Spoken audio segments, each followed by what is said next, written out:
বিৰোধী ব্যস্ত বিসম্বাদ আৰু সংবাদমেলত মুখ্যমন্ত্ৰী ব্যস্ত হল পঞ্চায়ত নিৰ্বাচনৰ প্ৰচাৰত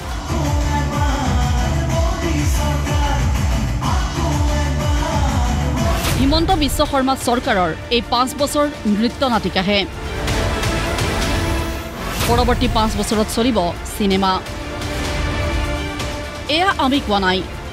সোমবাৰে ধেমাজিত পঞ্চায়ত নিৰ্বাচনৰ প্ৰচাৰ চলাই এই মন্তব্য কৰিলে স্বয়ং মুখ্যমন্ত্ৰী ডক্টৰ হিমন্ত বিশ্ব শৰ্মাই 2021 চনৰ 10 মে তাৰিখে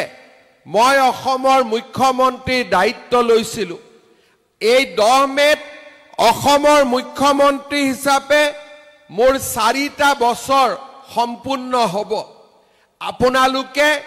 যোৱা 4টা বছৰত দেখিবলৈ পাইছে আপোনালোকে প্ৰত্যক্ষ কৰিছে আমাৰ অসমখনত কেনেকৈ এক শান্তিৰ প্ৰগতি আৰু উন্নয়নৰ পৰিৱেশ নিৰ্মাণ হৈছে আৰু এই 5 বছৰ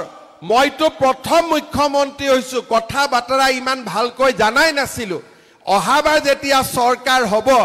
এইবাৰ চৰকাৰটো নিত্য নাটিকা অহাবাৰটো পুৰা ড্ৰামা হ'ব পুৰা সিনেমা চলিব আৰু কিমান উন্নতি হ'ব মানুহৰ চিন্তা নোহোৱা হ'ব আমি অসমখনক ভাৰতবৰ্ষৰ 5খন ৰাজ্যৰ ভিতৰত এখন কৰিয়ে এৰিম এইটোৱে হৈছে আমাৰ সংকল্প দলীয় অন্তঃমণ্ডলত জৰ্জৰ কংগ্ৰেছ আৰু সমান্তৰালকৈ মিত্ৰতা সন্দৰ্ভত বিৰোধী দলসমূহৰ মাজত অৰিয়াউৰি চলি থকাৰ মাজতে সোমবাৰে ধেমাজিৰ লগতে তিনিচুকীয়াতো জনসভা সম্বোধন কৰিলে মুখ্যমন্ত্ৰী ডক্টৰ হিমন্ত বিশ্ব শৰ্মাই কংগ্ৰেছৰ শাসনকালত জনতাই কি পাইছিল আৰু কি পোৱা নাছিল নিৰ্বাচনী প্ৰচাৰ সভাত খতিয়ান দাঙি ধৰিলে মুখ্যমন্ত্ৰীয়ে কংগ্ৰেছৰ প্ৰতীক চিহ্ন লুঙি হ'ব লাগে বুলি কটাক্ষ ডক্টৰ হিমন্ত বিশ্ব শৰ্মাৰ আজি আপোনালোকে মনত পেলাওক কংগ্ৰেছৰ দিনত কোনটো আঁচনি আছিল আজি যে কংগ্ৰেছৰ মানুহবিলাক ইলেকশ্যনত উঠিছে আপোনালোকে কংগ্ৰেছৰ মানুহক সুধিব তোমালোকৰ দিনত কলেজত এডমিশন বিনামূলীয়া আছিল নাছিলে মেট্ৰিকত ফৰ্ম ফিল আপ কৰোতে টকা লাগিছিলে নাই লাগিছিলে তোমালোকৰ দিনত নিযুত মইনা আছিলে নাছিলে তোমালোকৰ দিনত অৰুণোদয় আছিলে নাছিলে তোমালোকৰ দিনত বিনামূলীয়া চাউল আছিলে নাছিলে তোমালোকৰ দিনত মথাউৰি পকা হৈছিলে নাই হোৱা তোমালোকৰ দিনত ধেমাজিত মেডিকেল কলেজ হৈছিলে নাই হোৱা তোমালোকৰ দিনত ধেমাজিত ইঞ্জিনিয়াৰিং কলেজ হৈছিলে নাই হোৱা কি হৈছিলে লুঙি আছিলে ধুতি আছিলে খুটা আৰু আঠুৱা আছিলে যে কংগ্ৰেছৰ বাবে এতিয়া সময় আহিছে হাতৰ ছবিটোৰ জায়গাত লুঙিৰ ছবিত ইলেকশ্যন উঠাৰ কাৰণে কাৰণ কংগ্ৰেছে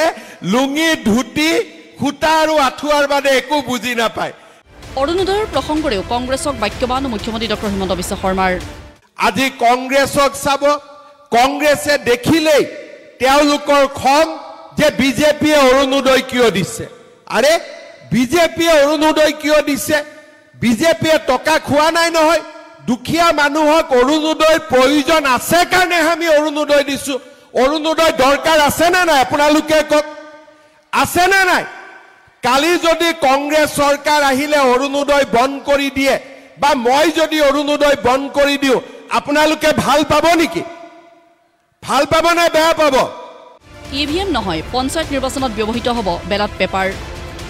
এই বেলট পেপাৰত কেনেদৰে ভোট দিব সেয়াও জনতাক ভাষণৰ জৰিয়তে বুজালে মুখ্যমন্ত্ৰীয়ে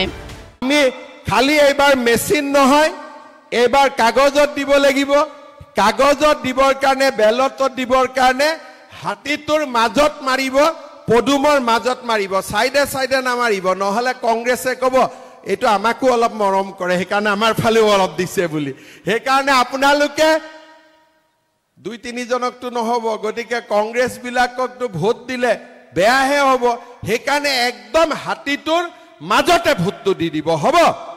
আৰু পদুমৰ মাজতে ভোট দিব নে নাই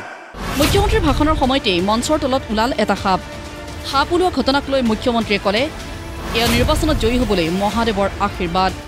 ভাষণ দি থাকোতে ইয়াতে সাপ এডাল ওলাইছিলে তলত গ'ল না এতিয়া একদম প্ৰভু ঈশ্বৰ নিজে আহি পাইছে হয় নে নহয় আপোনালোকে দেখি আছিলে ময়ো দেখি আছিলোঁ ধুনীয়াকৈ তলত গুচি গৈছে আমাক আশীৰ্বাদ দিবৰ কাৰণে আহিছিলে গতিকে প্ৰথম দিনাখনেই নিজে স্বয়ং মহাদেৱ আহি উপস্থিত গতিকে বিজেপি জিকিবই আৰু হয়নে নহয় ভাষণৰ শেষত প্ৰতিগৰাকী মিত্ৰজোঁটৰ প্ৰাৰ্থীক শুভেচ্ছা জনালে মুখ্যমন্ত্ৰীয়ে ধেমাজিৰ পৰা পোনে পোনে ডিগবৈত ভাগ ল'লে অন্য এখন নিৰ্বাচনী প্ৰচাৰ সভাত দুইখন সভাতেই ৰাজ্য চৰকাৰৰ বিভিন্ন আঁচনিৰ প্ৰসংগৰে বিৰোধীক চোকা সমালোচনা কৰি পঞ্চায়ত নিৰ্বাচনৰ ৰণক্ষেত্ৰত নামি পৰিল মুখ্যমন্ত্ৰী ডক্টৰ হিমন্ত বিশ্ব শৰ্মা